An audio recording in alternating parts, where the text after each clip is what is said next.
Hi guys, so it's me, the Fat Hobbit, and hopefully this is the first of my Warhammer Waffles. So, what is this Warhammer Waffle, I hear you say? Well, rather than just do loads and loads of different videos, all one-off things, all about different topics, I'm going to sit back and chat about what I've been up to, and some new projects I've been working on in terms of Warhammer, and a new challenge, a challenge that I sent out to a friend of mine, which should be some good fun, contains a lot of hobby, and helps to get my creative and competitive juices going as well. So first of all, what have I been up to over the last few weeks since you last saw a video from me, which a lot of people have said it's been quite a while. Sorry about that. So I obviously took part, the last time we heard from me, I took part in the Worcester War 2, and I won 2 out of 3 games during the course of that tournament, which put me, I suppose, middle of the pack. Not really anything exciting to write home about. I have done some pictures and taken some bits and pieces from that, and unfortunately because of a microphone failure, I haven't been able to do any battle reports at all, which kind of sucks really, because I wanted to go and put it all on for you guys and have it all on there and do a full review of how my tournament went. But the only person I actually lost to was the eventual winner of the Worcester War 2, which is Dave Metcalf. Brilliant player, couldn't fault him really. A load of bikers right up in my face, taking out most of my towel before the game pretty much even began.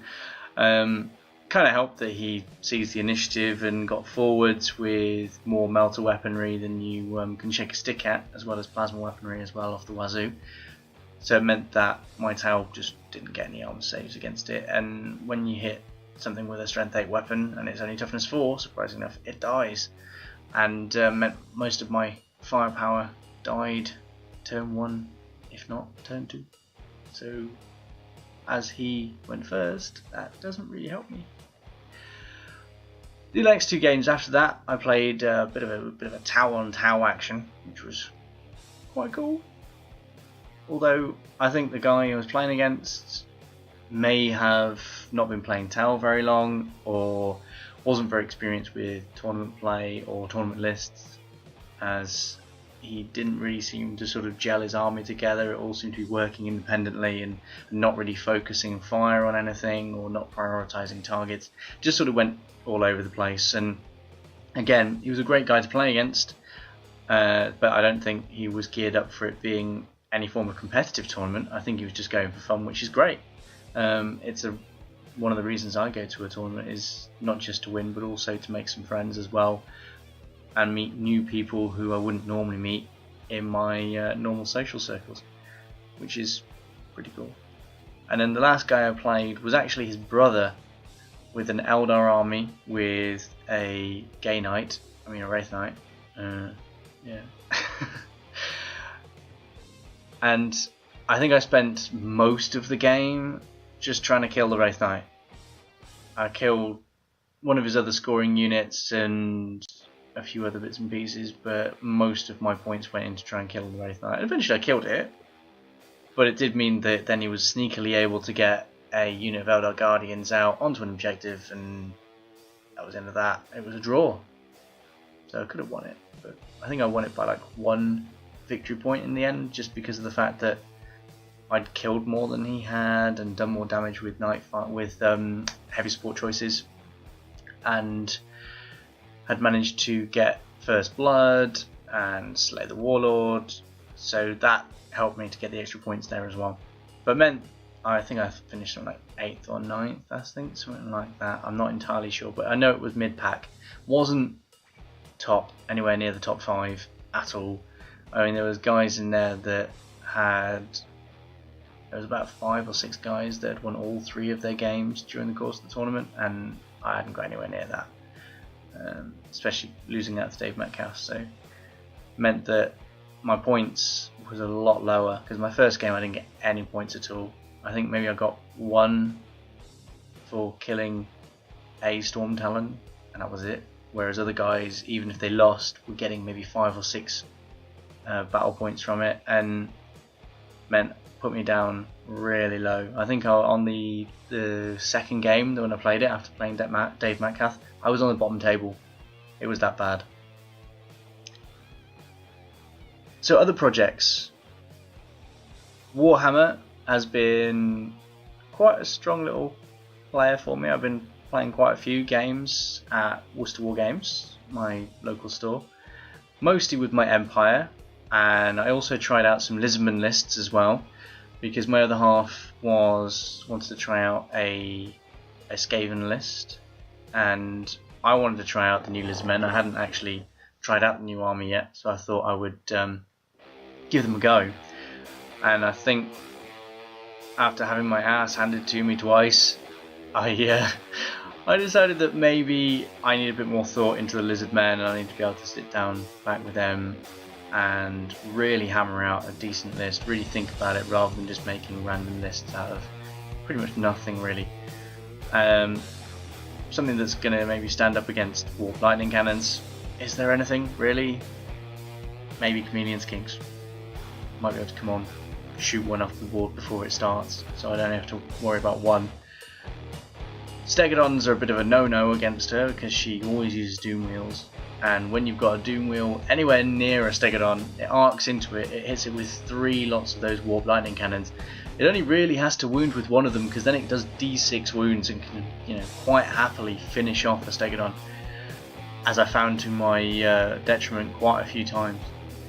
But pluses, loving Teto Echo. I think he's absolutely brilliant.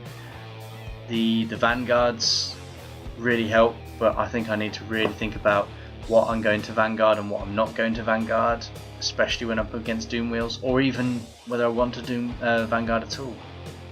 But the benefits in the magic phase of being able to reroll ones with Teto Echo means that Lizardmen can actually have a decent magic phase and pretty much guarantee getting off as many spells as they want, and my opponent then has to try and work out or target prioritize which spells to get rid of. So that's really cool, and the amount of times Teto Echo can bring down Comet is unbelievable. I think every game I've played with Teto Echo in it, he's been able to bring down a Comet, maybe even 2 in a game, and I think one of the games I ended up almost winning it, or winning it simply because I had Teto Echo running around the board going Comet, Comet, Comet, and that was obviously hilarious. I think it was against a high elf army that I used the Lizardmen against, one of my friends George, and I brought down a Comet right next to his Spearmen and another one next to the Archers, and I think they both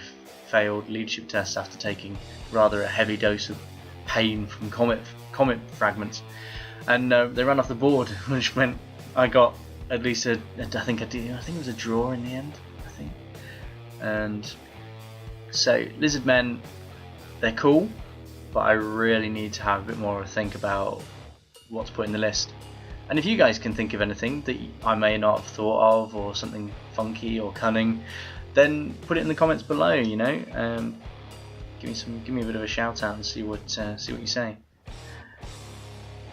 So on to my next project, my big one, which is Worcester Warhammer. So I've been to quite a few tournaments, mostly Throne of Skulls and Worcester War 2, which is a 40k independent, but I've never been to any other independent tournament, mainly because of the fact that maybe it's out of my comfort zone and I need to be able to see I play some games basically at 2-4, because that's what most of the independent tournament scene seems to be focused on, is 2,400 points, and also to play a bit more competitively and see what other competitive gamers normally bring to the table. So I'm doing a tournament called Worcester Warhammer. I'm TOing it, so again, very first ever tournament organising of a tournament for myself, and I'm doing it in conjunction with Worcester War Games, which is one of the local independent hobbyist stores. in Worcester. It's a guy called Andy who runs it, and we're both running it together. I'm going to be doing the gaming side of things, and he's handling the hall organisation for me and helping me a lot with gaming boards, and we're hoping that this will be a constant thing that we'll carry on doing throughout maybe this year, maybe next year, but at least we shall be doing another one. So it's a 2,000 point tournament, and I went for 2,000 points because it's what I'm used to, and I know what to expect in 2,000 point armies. It's a non-comp tournament, and I've gone for a non-comp tournament because, again, it's what I'm used to. And until I start playing around with things like Swedish comp or any of the other comps that are around at the moment, like ones that they use, mostly Swedish comp seems to be the one that seems to be most popular, but there are a few others as well where they just veto certain units or limit certain units. But I like the idea of Swedish comp because it basically gives you a sort of points bracket to how beardy your army is.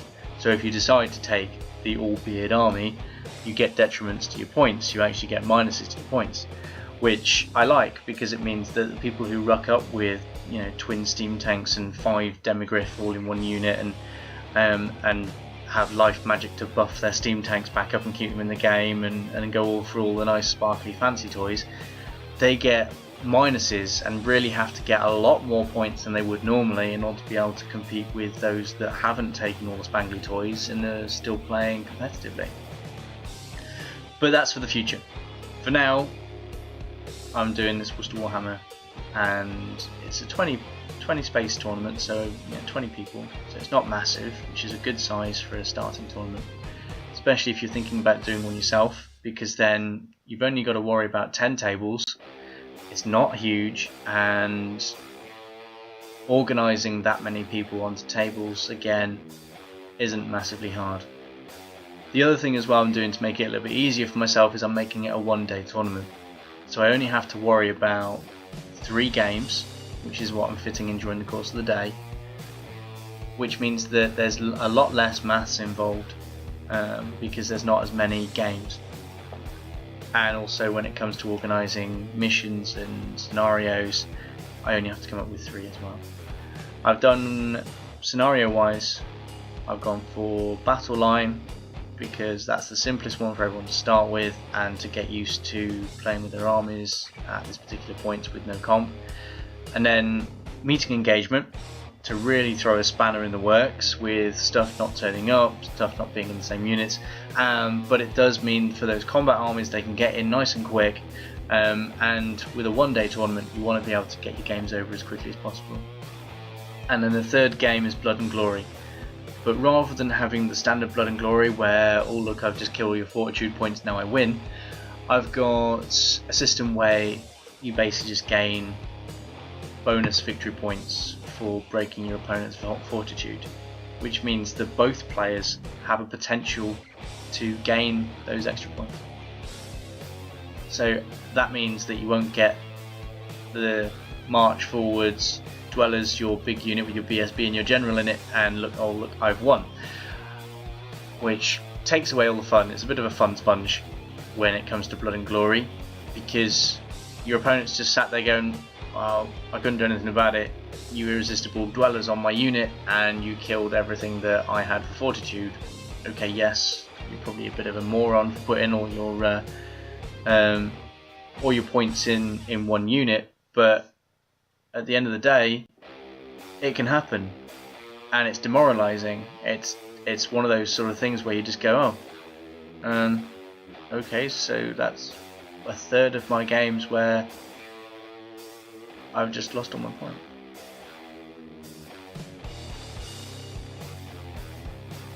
So yeah, that's the third game, Blood and Glory, out of the way.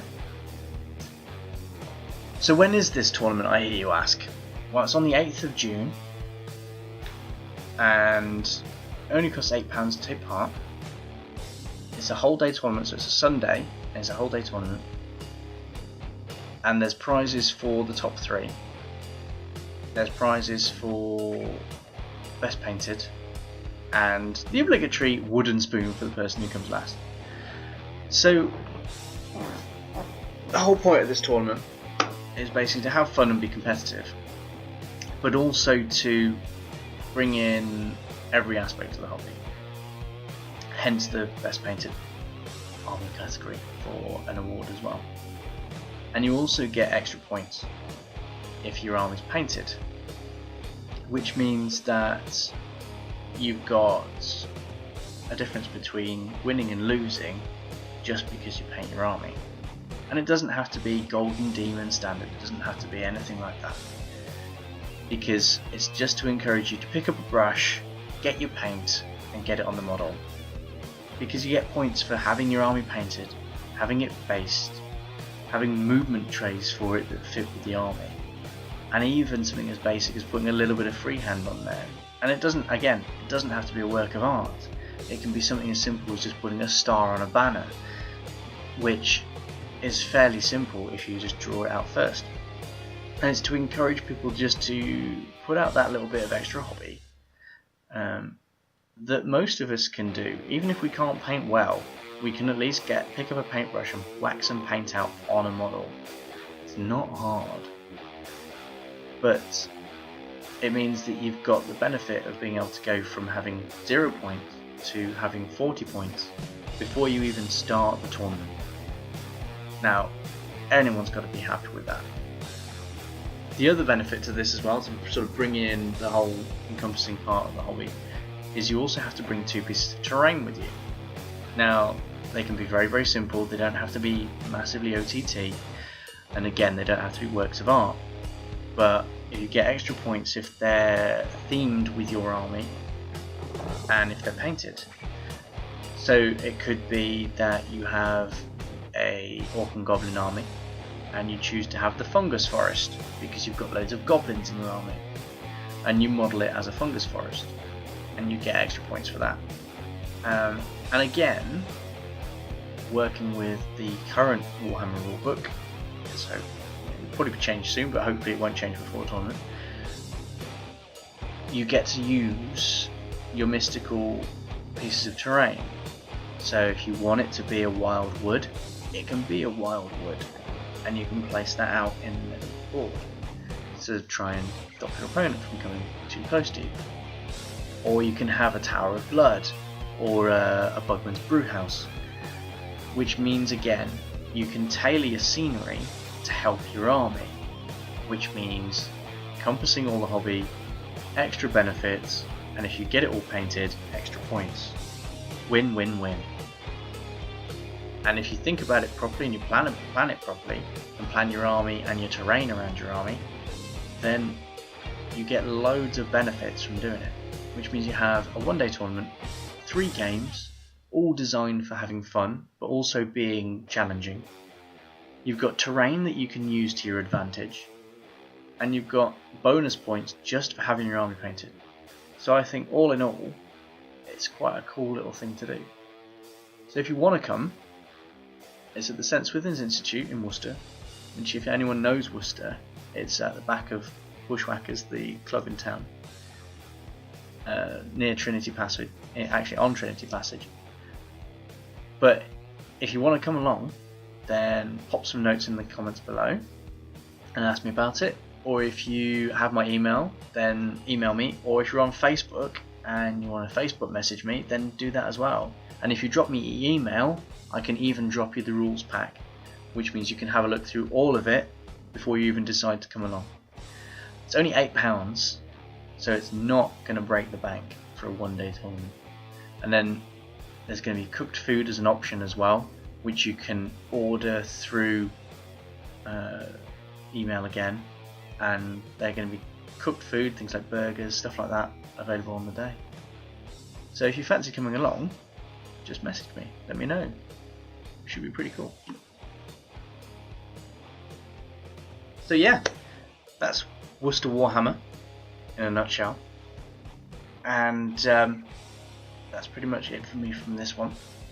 Although I will be doing another video very, very shortly outlining the challenge that I have set out for a friend of mine, which is all about my hobbying, chomping at the bit, which I'm going to be showing in more detail in my next video. So if you like what you saw in this one, like, subscribe and share with other people, and hopefully I'll see you again. Bye bye.